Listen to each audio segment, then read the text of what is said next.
The reason I decided to write The Game Is Not a Game is I've been at ESPN for 15 years now.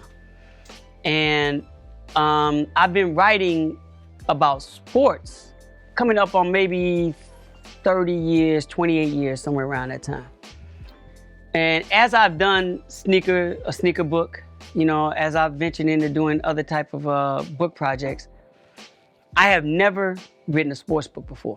I've had a lot of spaces where I have written about sports, but never collectively written a single entity based around sports.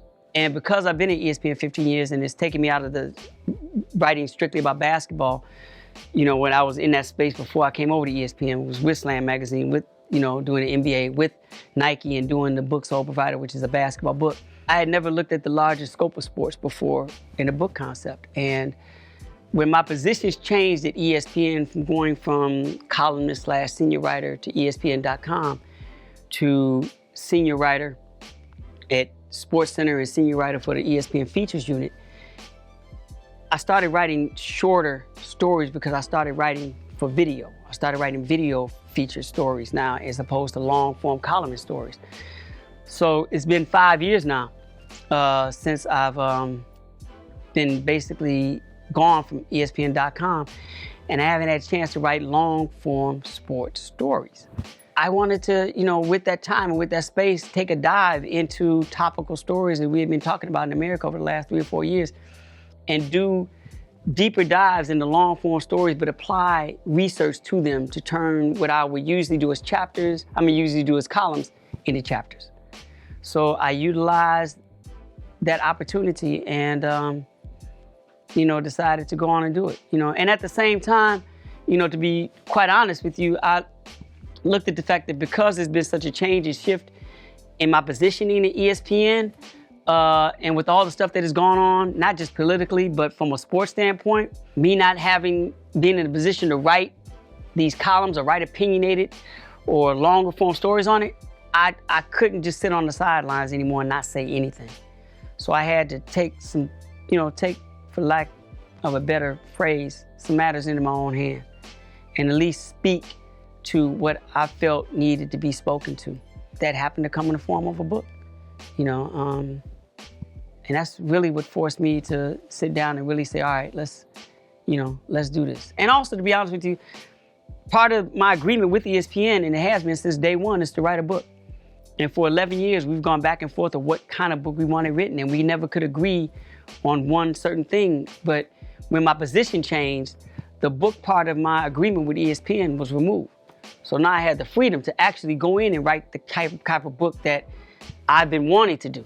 And once again, faith and patience. You know, the timing was right, because if I had done this 5 years ago, if I had done this 10 years ago, it wouldn't have been the book that I think this book is. The timing would have been wrong.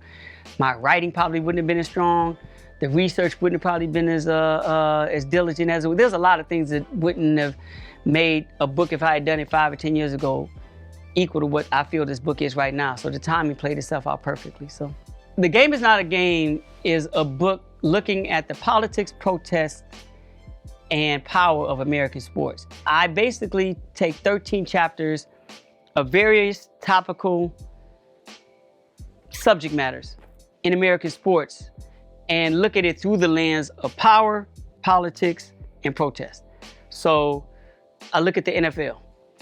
I look at the whole pay for play in the NCAA.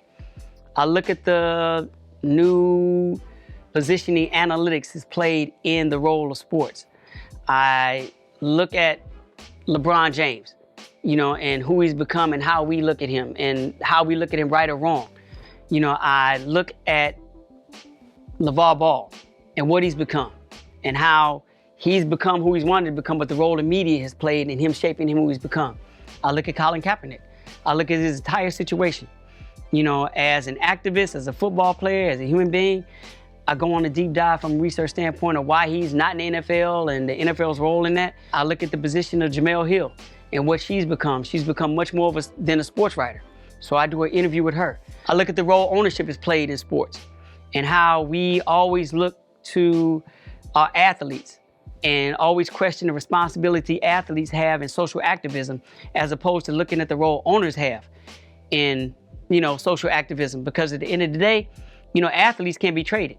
If something jumps off in Chicago, if there's some social issues that jump off in Chicago, why do we look at athletes to come and save us or speak out on this when, guess what? Chicago is on the front of the jersey. All athletes don't have, athletes can be traded. They can become not a part of this community. But the teams are a part of this community, but we never look at the teams and the ownership and those teams to speak out on social issues.